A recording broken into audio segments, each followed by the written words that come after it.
Hey everyone, welcome back to my Geek review. Um, I'm trying standing up instead of sitting down. Let's see if that does anything. But I didn't post a video last week, so to the two or three of you who actually watched this, I'm really sorry I didn't. But I'm back because I have to be, because the conclusion of a trilogy, arguably the greatest comic book trilogy in cinematic history, has finally come to a conclusion. The Dark Knight has risen, but exactly how we went about it is, well, alright, first of all, um, I really enjoyed the movie. I felt it was a satisfying conclusion. It was epic. It was grand, but it was flawed. And for those of you who aren't really into nitpicking, go away. Because, I'm just adjusting the camera 16 times. 3, 2, here we go. The Dark Knight Rises. Um, Honestly, it was worth the wait. It was a fantastic cinematic experience. I really want to go back and see it in IMAX, just so I can see exactly how. Well, also, I've never been to an IMAX film, and a lot of people look at me like, you never? And I've never been to an IMAX film, and I would love it if this would be the film that I make IMAX for the first time, because I've officially now seen all three of them at midnight. I was at all three midnight premieres, ironically in three different states. So Batman Begins I went and saw at Rolling Hills in California.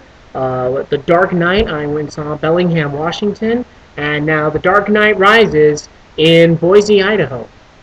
So, over the course of 7 years, I've kind of hopped around a little bit. And this series has kind of stuck with me. And it's the thing about this series is that they've always taken themselves very seriously while not taking themselves very seriously. There's a lot of comic book plotting in these erstwhile very serious films. And the thing with Dark Knight Rises, I felt, was that out of the three Batman movies, this one had the most comic bookiness to it. So, film starts off. It's been 8 years since the last film. Bruce Wayne doesn't go out anymore. He's no longer Batman. He's weak. His body's kind of failing him from all that damage he's taken, so he walks around with a cane. And what transpires next is a little convoluted, so I'm going to try and streamline it.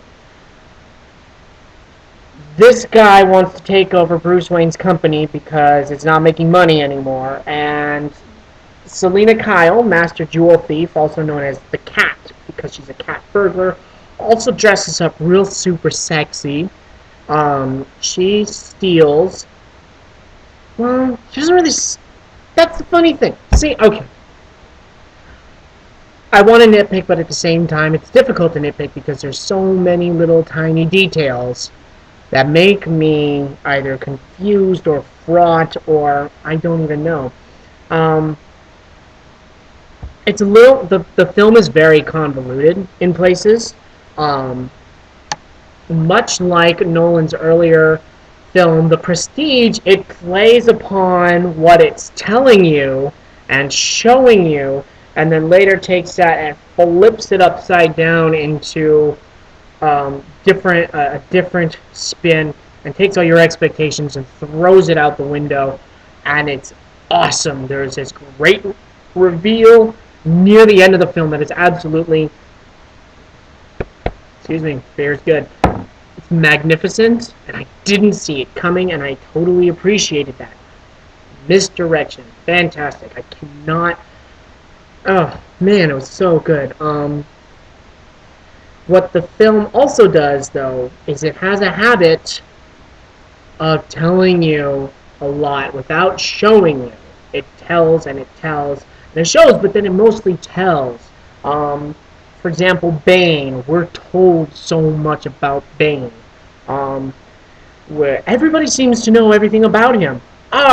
Even Alfred's like, oh, Master Wayne, if you want to hear the rumors about what Bane is up to.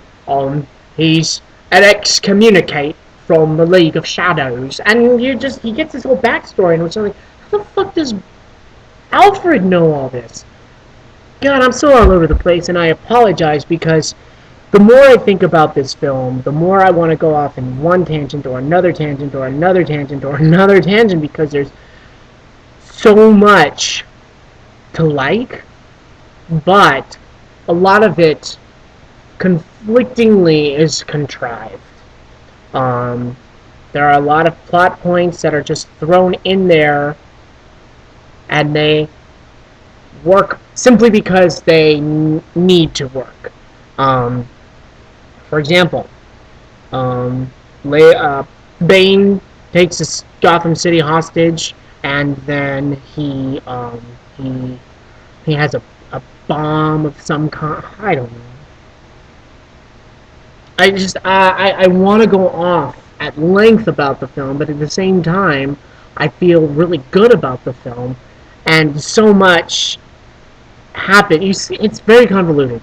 The film is very convoluted, and things happen in such a contrived way at certain points that I felt as if the story was basically going, this is going to happen this way, and this is going to happen this way.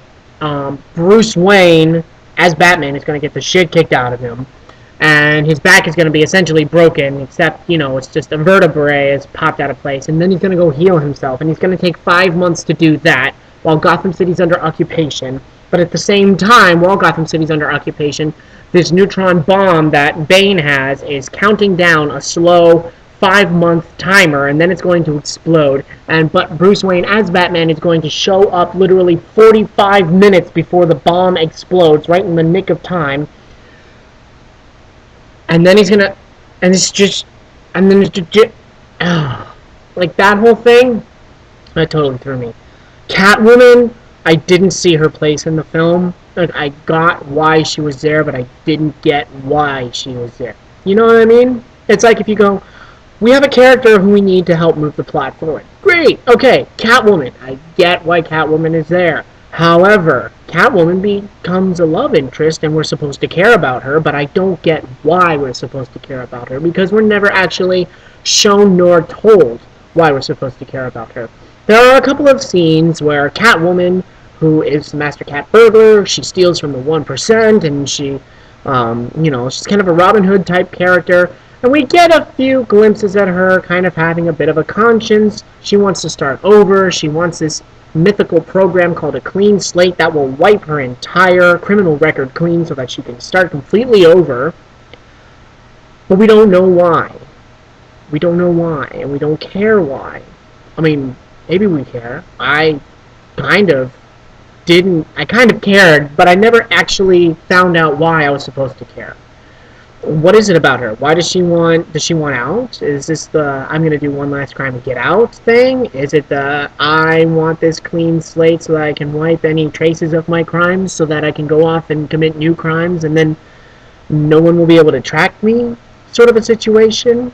Because while she seemed selfish and only interested in taking care of herself, she had those hints of character where she was selfless and was willing to help people out. Or maybe just Batman. I don't know. And that's the thing, we don't really know much about her, aside from a few things that were shown, and that she has a conscience, but we don't really know why or what she's really about. She also came off as overly exaggerated in Anne Hathaway's performance, but I cannot truly fault that because later on we see that her, oh, I'm Catwoman, what are you going to do about it, kind of ways are then shown to be a facade of her character. There's many acts and there's many characterizations to this character. So while being shallow in that we don't know much about her, she's very complex in that we don't know much about her, but we see the way that she acts. So it's like I didn't really like Catwoman. Well, but I did like Catwoman. But I didn't like the way that they handled Catwoman. But I liked Catwoman. But I don't know why I liked her. But I do know why I liked her, but I don't know why I cared, because I cared, but at the same time, I had no reason to care about her. So, conundrum. Um, let's talk about Bane. Bane, uh, honestly, he was badass. He was badass as shit. And despite the late game plot twist that upends everything and takes away a little bit of the mythos of the character, man, was he cool. Yes, his voice was weird at first, and I thought, is that Sean Connery or Patrick Stewart that he's imitating? But you get into it, and I couldn't tell if he was playing goofy or straight. But then I settled on straight, and then I saw the way that he went about his business. And he's hard-ass. He's driven, he's determined. He's not like the Joker, although no one will ever be like the Joker, personally. But he goes about his business with a precise, concise methodology that is very patient and that is very brutal at the same time. I liked Bane a lot. I think that he performed well, very admirably as a Batman villain, as a great foil to Batman. The kind of guy that Batman could not just walk up to and beat the shit out of. Because Batman could beat the Joker, for example, and he did. And the Joker was just like, there's nothing you can do to me. It's just and there wasn't. Batman had to go one step further than he was willing to go to really put fear into the Joker. And that was the thing, that was Batman's thing, putting fear into people. And in this film, he can't put fear into people because people are angry at him. He took the fall for Harvey Dent's murder and for the crimes that Harvey Dent committed as Two-Face. So he can't strike fear into people's hearts.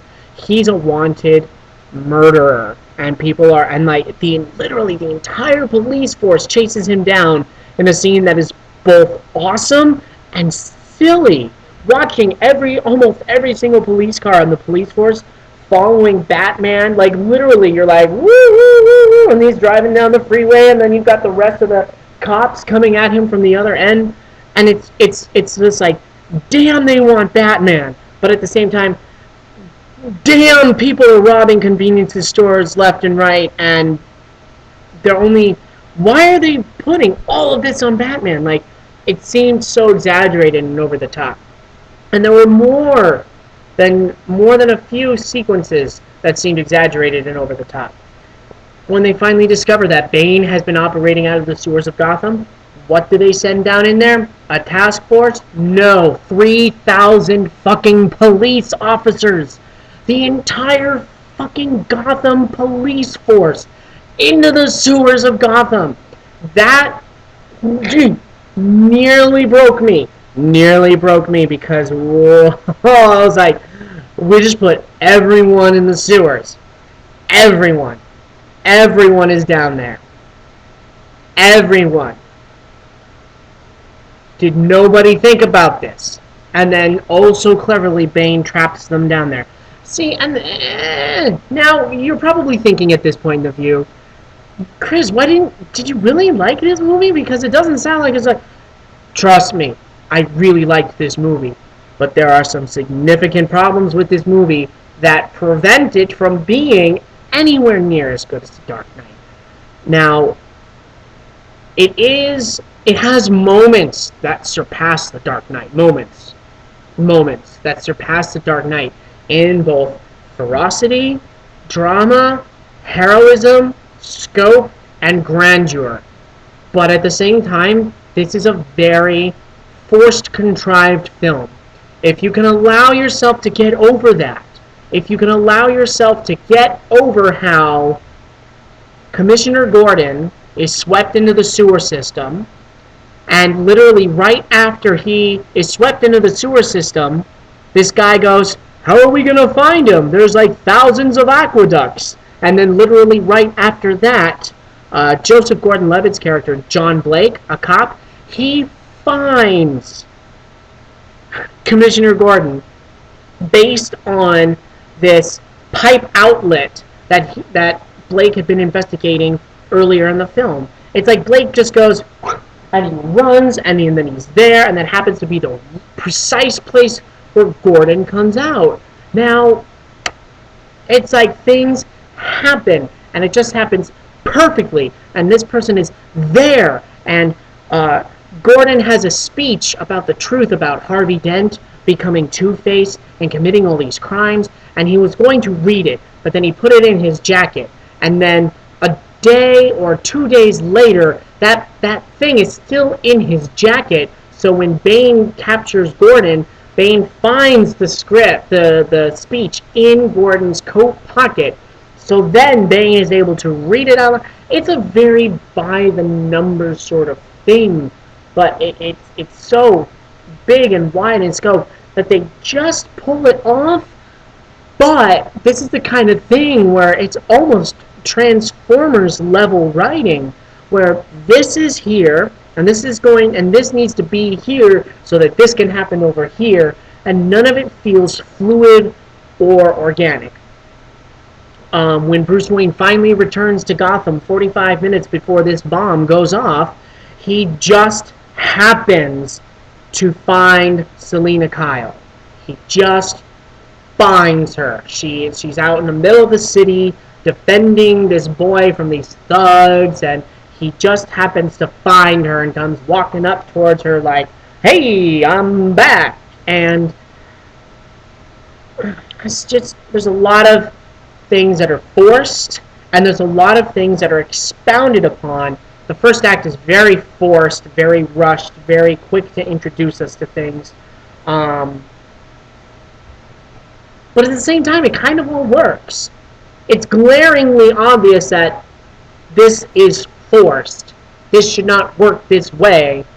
Oh my god, he literally shows up 45 minutes before this massive bomb is set to go off. And you're just thinking, there are problems here. But it really works. Like, honestly, it works enough to be entertaining without being stupid. It doesn't insult your intelligence, say, like a Transformers film, like Michael Bay's entire catalog of films, Pearl Harbor. No, it does not insult your intelligence so much as it just happens to be that things in this world happen. It's the Dark Knight universe is one step slightly removed from reality, where it is reality, but you've got your comic book contrivances, like in The Dark Knight, for example. While it's still the best comic book movie, best superhero film ever made, that movie still has its flaws. Like, how the hell did Joker know that there was going to be two boats, one full of inmates and one full of people? But that whole scene fucking works so well that you don't care. Now, this whole movie is ambitious and it swings for the fences, and there are times when I'm just like, God, and I'm thinking about the problems of the film, and I'm thinking about the things that could have been done better, like the entire occupation of Gotham could have been done so better. What was the point of it? I really don't understand. But then at the same time, I think about all the right notes it hit. For example, there's this great scene with Gordon and Blake where it's revealed that Gordon was hiding the truth about Harvey Dent, and Blake looks at him and he's like, "Dude, you're dirty, man. What the hell? You've been hiding this the entire time?" And Gordon flips it on him and says, "When the chips are down, and you're in such a situation where someone is willing to make themselves messy so that you can stay clean, I'd like to see how well you handle that." And that was great. That was a great scene. So tense. And Gary Oldman is a fantastic actor, and that whole scene was pitch fucking perfect. Joseph Gordon-Levitt's character, by the way, John Blake, really loved him. I really, really enjoyed his character. Everything about him was pitch perfect, despite any contrivances that happened to the character throughout the film. He was a great character, totally worthy addition to the series. Ooh, and that ending. That ending. Surprisingly enough, and this is not tooting my own horn, although it is kind of, there was a fan fiction that I started writing with a friend of mine once upon a time, And one of the plot points was actually the ending of Dark Knight Rises, and I was kind of surprised by that because I never thought that anybody else would come up with that. But it just goes to show that not everything new is under the sun. If you come up with an idea, someone else is going to come up with it as well. It's all about how you execute it. And honestly, for my money, Dark Knight Rises executed it way better than I probably ever could have. It's just fantastic. The ending of Dark Knight Rises, I can't even review as an ending to the film. I have to review it as an ending to the series, the trilogy itself, and it's magnificent. It's actually really good. It made me really happy. It made me really happy. The entire final, like, half an hour of the film is just pitch perfect. The whole chase sequence, where they're trying to get at the bomb to get it out of the city. Everybody's flying around, driving around, Catwoman, Batman. It's amazing. It was really good, and it really hit everything for me. Like it just, yeah, this is one of those films where there are a lot of flaws and skips and missteps and like beats that feel off and awkward, and like I really felt like Bane's occupation of Gotham could have taken up the entirety of the film and worked. The fact that it comes in like the midpoint of the film is a little bit questionable, but it works. But everything feels a little bit compressed and rushed. Like this could have been two movies, or it could have been one whole movie about the occupation of Gotham. But regardless, it is what it is, and the film exists how it stands. And it's a movie that I plan on buying, and it's a movie that I enjoy. And of course, while not as good as The Dark Knight, nothing is. And the film is only weakened further when you compare it to The Dark Knight. So I'm going to compare it instead to Batman Begins. Batman Begins had some cheesy, schlocky comic book moments, but some really, truly epic moments, and stands head and shoulders above a bunch of films, but is not, let us say, time has not treated it very well. And I think time will probably treat The Dark Knight Rises a lot better than it's treated Batman Begins. Dark Knight Rises is just barely better than Batman Begins, simply for the fact that it draws everything to a close so masterfully. It ties everything up. It leaves no strings unloosed. It really does take care of everything. And that was all I wanted it to do. And it ends the story pitch perfectly. It ends it pitch perfectly. It's just the best conclusion to a trilogy or to any film series that I've seen in my own personal viewing. I mean, it just was magnificent. So it starts with a stutter. It plays strong. It's not contrived. But it's one of those films where, no, it's not going to insult your intelligence by being overly ridiculous in its plot contrivances. You're not going to see Robin with rubber lips or a back credit card or anything like that. But yes, it is not an organic and fluid story. And I really wish we had just one scene where Selina Kyle just said, "This is why I want out." I wanted to care about her, but I don't care about her. However, I like her, and I liked Anne Hathaway's performance, and so the character worked for me. I just wish I could have invested in the character, Like, there's no reason for Batman to be drawn to her that we see, aside from hints of a conscience. Anyways, that's my 9 cents. That's my 12 cents. That's my 11.5 cents. I want another beer. It has been 7 years in the making for this trilogy to come to an end, and I'm very proudly wearing my Batman shirt. I really respect the trilogy. Dark Knight is still the best out of the three. Dark Knight Rises is, it's a close second as far as I'm concerned, despite the problems with the film. However, we've gone through the major comic book tentpole releases now. 2012 is over. God, 2012 is over. I haven't, no, it's not yet. But, however, what I will say is this, is that out of the major comic book films of 2012, of which we got the Avengers, we got the Amazing Spider-Man, and we got the Dark Knight Rises.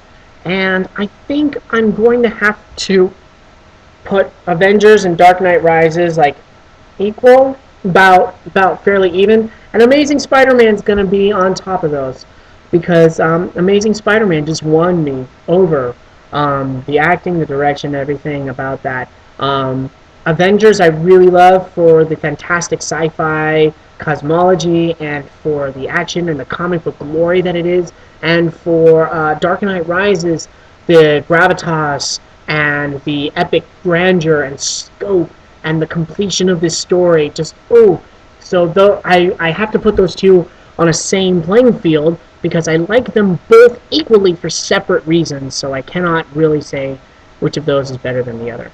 Anyways, definitely go see Dark Knight Rises. Go see it. Go enjoy it. If you're a fan of Batman or Christopher Nolan's trilogy at all, I feel like you will walk away wholly satisfied. Not everybody's going to see the same flaws that I saw, and it's just because I'm critical and I'm a storyteller myself, so I look for these things. So, unlike Prometheus, which had so many problems that it threw me out of the story, the problems inherent in Dark Knight Rises are not enough for me to say that this is not a great film. It is a great film.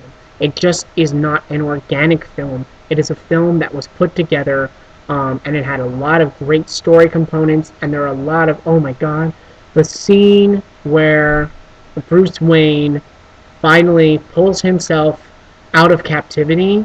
God, it's so Arthurian, you know? That was the moment that gave me goosebumps.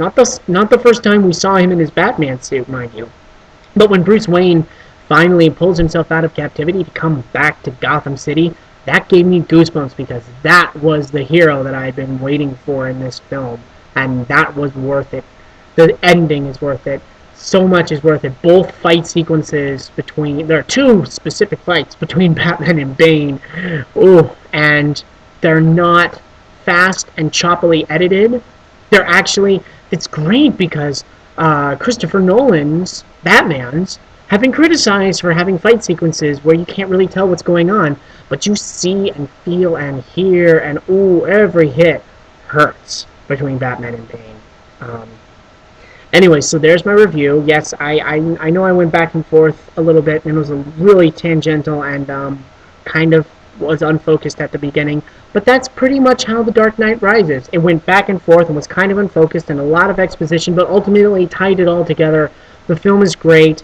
It is a worthy addition to the Dark Knight trilogy. It's a fantastic conclusion, wholly satisfying, and while I didn't love it, I really enjoyed it, and I thought it was great, and it's worth seeing again in the theaters, which I plan on doing. So, thank you. That's all I got for now. I'm going to try and do another review for next Monday. I'm thinking I will probably do Fantastic Four, The Rise of the Silver Surfer. Oh, God. Pray for me. This has been my Geek Review. Thanks, guys.